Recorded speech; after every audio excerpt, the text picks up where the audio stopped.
الحمدللہ رب العالمین والصلاة والسلام علی سید الانبیاء والمرسلین اما بعد فاعوذ باللہ من الشیطان الرجیم بسم اللہ الرحمن الرحیم۔ سورہ اعراف مکی صورت ہے۔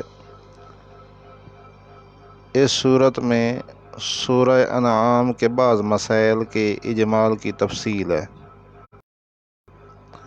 مختلف انبیاء کرام کی دعوت اور اس کے نتیجے میں ان کو پہنچنے والی تکالیف کا ذکر ہے۔ حضرت آدم علیہ السلام کی پیدائش اور جنت سے ہجرت اور زمین پر نزول کا ذکر ہے۔ اس کے بعد کئی رکوعات میں حضرت موسیٰ علیہ السلام کے واقعات، فرعون اور بنی اسرائیل دونوں کے اظہار ثانیوں کا ذکر ہے۔ اس صورت میں مشرکین اور مکذبین کے اخروی انجام کا ذکر ہے۔ اس صورت میں اہل اعراف اور اہل دوزخ سے مکالمے کا بیان ہے۔ اس لیے اس صورت کو الاعراف سے موسوم کیا گیا ہے۔ اس صورت میں حیات بعد الموت کا ذکر اور شرک کا تفصیلی ذکر ہے۔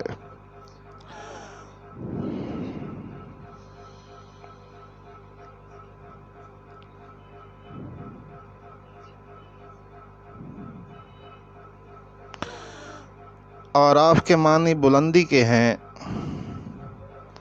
اور اس کا معنی جاننا، پہچاننا بھی ہے۔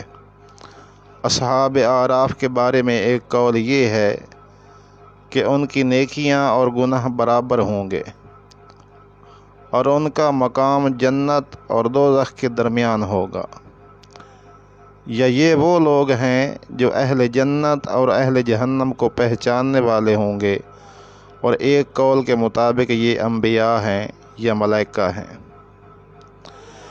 اس صورت کی ابتدا میں سرکار دو عالم صلی اللہ علیہ وآلہ وسلم کو تسلی دی گئی ہے کہ آپ کفار کے جور و جفا سے تنگ دل نہ ہوں، بلکہ اب کتاب مقدس کی تبلیغ میں سرگرم رہیں۔ آگے آیت نمبر 4 میں بتایا کہ بعض بستیوں پر دوپہر کو سوتے ہوئے عذاب آیا تو ان کے مکینوں نے اقرار کیا کہ ہاں ہم ظالم تھے۔ آیت نمبر 8 میں بتایا گیا کہ قیامت کے دن اعمال کا وزن کیا جانا حق ہے، اور جن کی نیکیاں کا پلڑا بھاری ہوگا وہی فلاح پانے والے اور کامیاب ہیں، اور جن کی نیکیوں کا پلڑا ہلکا ہوگا وہ نقصان اٹھانے والے ہیں۔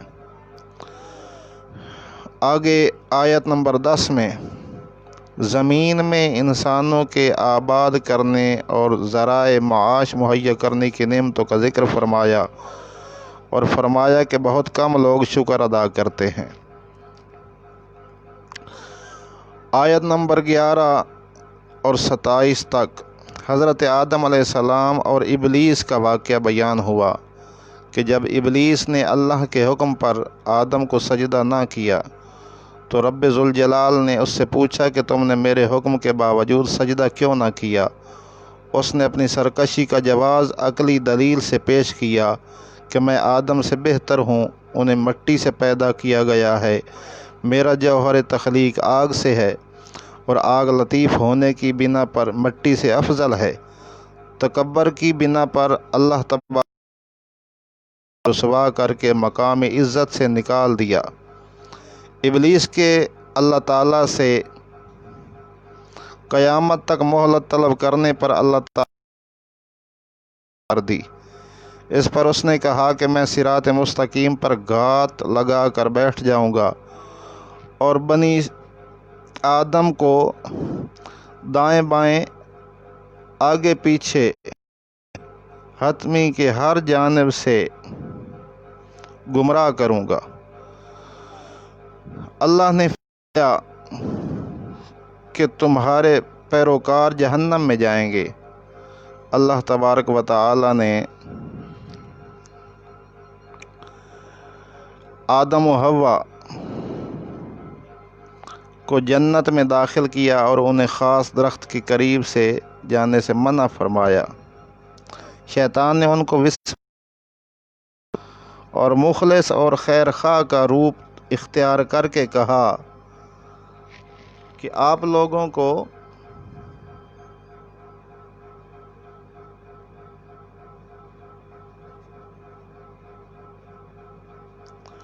اس درخت کے قریب جانے سے محض اس لیے منع کیا گیا ہے کہ اس کے قریب جا کر آپ لوگ فرشتے بن جائیں گے اور آپ لوگوں کو ابدی زندگی مل جائے گی۔ تو اس نے قسمیں کھا کر اپنی خیر خواہی کا یقین دلایا۔ پھر ان سے اجتہادی خطا ہوئی اور اس درخت کو چکھنے سے ان کی شرمگاہیں ظاہر ہوئیں اور وہ درختوں کے پتوں سے اپنے ستر کو ڈھانپنے لگے۔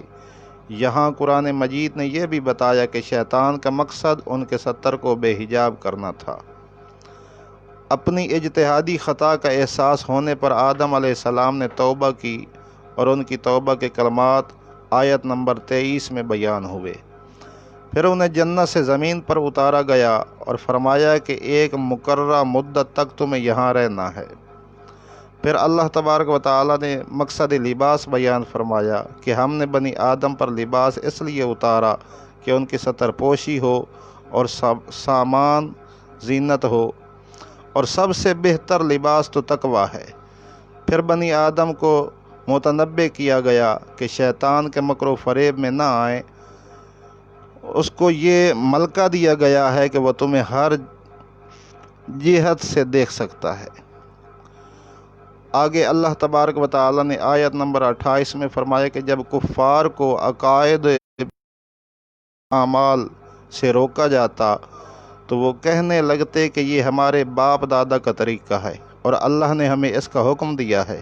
اللہ تبارک و تعالیٰ نے اس کا رد فرمایا کہ اللہ بے حیائی کے کاموں کا حکم نہیں فرماتا، بلکہ اللہ عدل و انصاف کا حکم فرماتا ہے، تو تم بھی اسی کی دل سے عبادت کرو۔ آگے آیت نمبر 31 سے 32 میں فرمایا کہ اے آدم، ہر عبادت کے وقت لباس زینت کو اختیار کرو، اسراف سے بچتے ہوئے اللہ کی نعمتوں سے استفادہ کرو۔ پاکیزہ چیزیں خواہ لباس ہو یا خوراک مومنوں کے لیے حلال ہیں۔ اللہ تبارک و تعالیٰ نے تو ظاہر و باطن میں بے حیائی، گناہ اور حق سے عدل کو حرام قرار دیا ہے۔ آیت نمبر 35 میں رسول کرام کی اطاعت کرنے والوں، تقویٰ اور عمل صالح کرنے والوں کے لیے جنت کی بشارت دی، جبکہ کفر و تکذیب اور تکبر کرنے والوں کے لیے جہنم کی وعید ہے۔ آگے آیت نمبر 40 میں فرمایا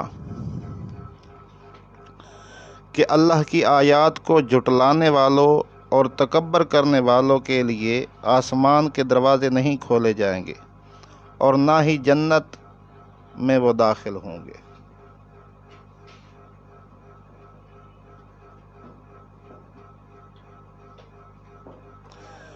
آیت نمبر 43 میں فرمایا کہ اللہ نے اہل جنت کے دلوں سے کینہ نکال دیا ہے اور وہ ہدایت پانے پر اللہ کا شکر ادا کرتے ہیں، کیونکہ اسی کے فضل سے ہدایت ملتی ہے۔ آیت نمبر 44 اور بعد کی آیات میں بتایا کہ آخرت میں جنتی جہنمیوں کو پکاریں گے کہ ہم نے تو اپنے رب کے وعدے کو سچا پایا، بتاؤ تم نے کیسا پایا؟ تو ان دونوں کے درمیان سے ایک پکارنے والا پکارے گا کہ ظالموں پر اللہ کی لعنت ہو۔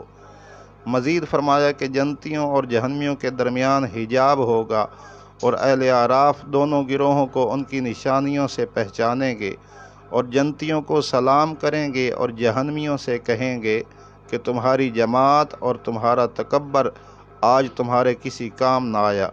جہنمی جنتیوں سے استدعا کریں گے کہ ہم پر تھوڑا سا پانی انڈیل دو، اور جو نعمتیں تمہیں عطا ہوئی ہیں ان میں سے تھوڑا سا ہمیں بھی دے دو، مگر اللہ نے فرمایا کہ یہ چیزیں کافروں پر حرام ہیں۔ جن لوگوں نے دین کو کھیل، اللہ ان سے فرمائے گا کہ جس طرح تم نے قیامت کے دن کو فراموش کر رکھا تھا آج تم بھی نظر انداز کر دیے جاؤ گے۔ آگے آیت نمبر اللہ تبارک و تعالیٰ کی قدرت کی نشانیاں بیان فرمائیں اور اس کے بعد فرمایا کہ اپنے رب کا گڑ گڑا کر چپکے چپکے اس کے عذاب سے ڈرتے ہوئے اس کی رحمت کا یقین رکھتے ہوئے پکارو اور زمین میں اصلاح کے بعد فساد نہ پھیلاؤ۔ آگے آیت نمبر 57 میں اللہ تبارک و تعالیٰ نے باران رحمت کے نظام کے بارے میں بتایا کہ اس کے حکم سے ہوائیں پانی سے بھرے ہوئے بادلوں کو چلا کر لے جاتی ہیں اور بنجر زمین پر برسا کر اس میں اللہ کی نعمتیں پیدا کر دیتی ہیں۔ اس طرح مردوں کو دوبارہ زندہ فرمائے گا۔ پھر فرمایا کہ اچھی زمین اللہ کے حکم سے سبزہ اگاتی ہے اور خراب زمین باغ و بہار نہیں لاتی۔ یہ مثالیں دے کر قرآن یہ بتاتا ہے کہ انسانوں کے دل و دماغ کی زمین کا حال بھی ایسا ہی ہے، یعنی پاکیزہ دل و دماغ میں ایمان قرار پاتا ہے اور اعمال کے ثمرات پیدا ہوتے ہیں، جبکہ خبیث دل و دماغ میں خیر کے پھل اور پھول پیدا نہیں ہوتے۔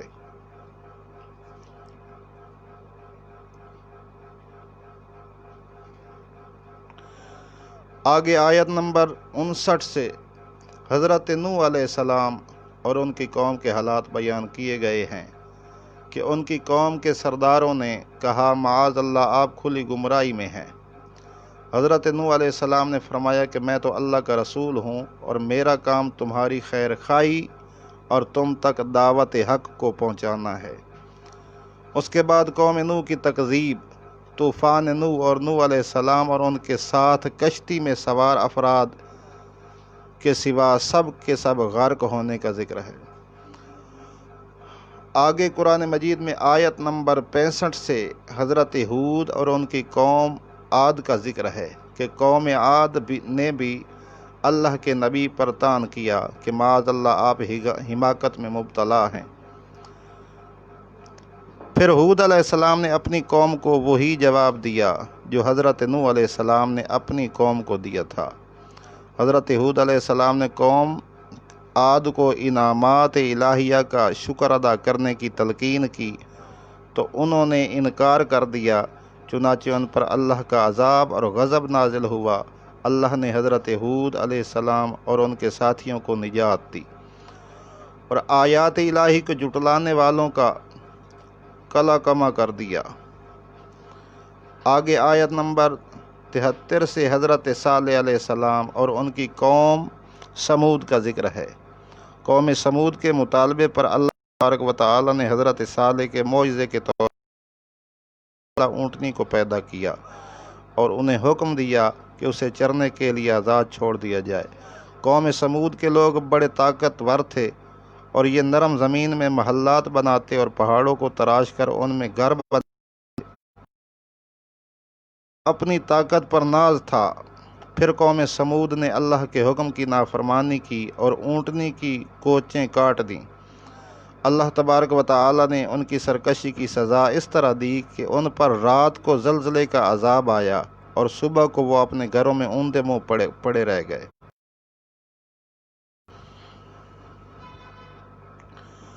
آگے آیت نمبر 80 سے حضرت لوط اور ان کی قوم کا ذکر ہے کہ وہ بے حیائی میں اپنے زمانے کے سب لوگوں پر سبقت لے گئے۔ وہ اپنی جنسی خواہش کو غیر فطری طریقے سے پورا کرتے تھے اور جب اللہ کے نبی عذاب کا ڈر سناتے تو وہ اسے مذاق سمجھتے۔ بالآخر اللہ تبارک و تعالی نے ان پر عذاب نازل کیا، آسمان سے پتھر برسائے اور اس طرح ان کا نام و نشان مٹا دیا گیا۔ یہاں تک کہ لوط علیہ السلام بیوی کی ہم خیال تھی، وہ بھی عذاب سے نہ بچ سکی۔ حضرت لوط علیہ السلام اور ان کے ساتھ قبیلے کے چند نیک لوگ محض رہ گئے۔